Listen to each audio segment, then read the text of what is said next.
Shalom Bapak Saudara. Pepatah lama, mulutmu harimaumu, sepertinya perlu diperbaharui ya. Karena di era digital ini, jemari netizen jauh lebih ganas daripada harimau. Mengapa saudara? Karena banyak perselisihan dan pertengkaran hari-hari ini bukan hanya dipicu oleh ucapan, melainkan juga oleh lincahnya jemari yang menari-nari di atas gawai.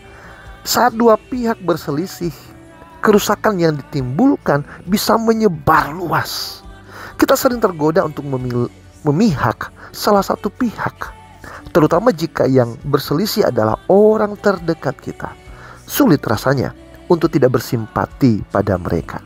Demikian pula pihak yang bertengkar cenderung menceritakan versinya kepada orang-orang terdekatnya, seringkali tanpa bisa menahan diri untuk tidak menjelek-jelekan lawan konfliknya.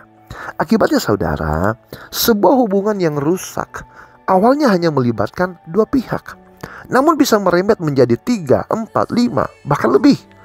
Pada akhirnya yang perlu didamaikan bukan hanya dua pihak, melainkan banyak relasi di sekitarnya.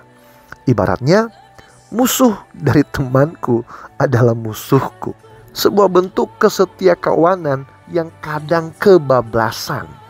Bahkan ada yang berpikir, teman dari musuhku akan kujadikan musuh juga. Nah, situasi menjadi semakin rumit dan kompleks. Bapak Saudara, Amsal 26 ayat 17 memberikan peringatan penting dalam menghadapi situasi seperti ini.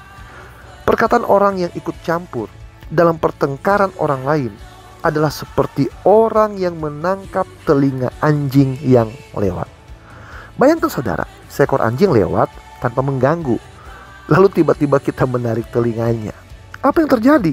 Tentu kita akan digigit dan kita yang menanggung sakitnya.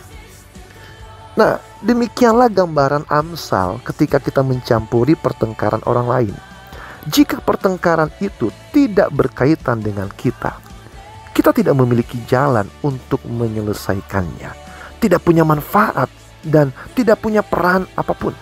Sebaliknya, kita justru akan menanggung risikonya.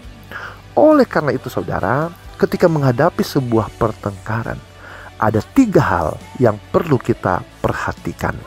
Yang pertama saudara, menahan diri dari penilaian dan penghakiman. Ingat saudara, kita tidak pernah tahu seluruh kisah atau fakta secara utuh, apalagi jika kita hanya mendengar dari satu pihak yang dekat dengan kita.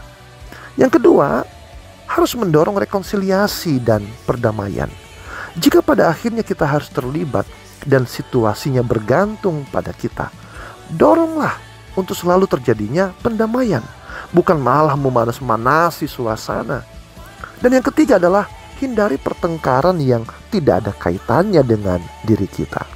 Saudara, jika kita tidak punya peranan, tidak ada jalan, tidak ada hubungan dengan pihak yang bertengkar, dan tidak punya kesempatan untuk memulihkan mereka, lebih baik jangan ikut campur atau bahkan untuk kepo. Dalam Lukas 12 ayat 14 saudara, Yesus pernah menolak permintaan seseorang untuk menjadi hakim atau penengah dalam persoalan warisan antara ia dan saudaranya. Yesus mengambil hikmat untuk tidak ikut campur dalam hal yang tidak bisa diselesaikannya. Saudara, pernah nggak menjumpai sebuah komunitas yang akhirnya bubar atau pecah hanya karena diawali oleh konflik 2 orang? Konflik itu merembet, menarik banyak orang untuk memihak. Jika merekonsiliasi hubungan yang rusak semudah membersihkan bakteri di udara dengan disinfektan atau semudah membalikkan telapak tangan, mungkin kita bisa ikut campur. Namun kenyataannya saudara, tidak semudah itu. Maka seperti kata Amsal, lebih baik tidak usah ikut campur. Tuhan Yesus memberkati. Shalom.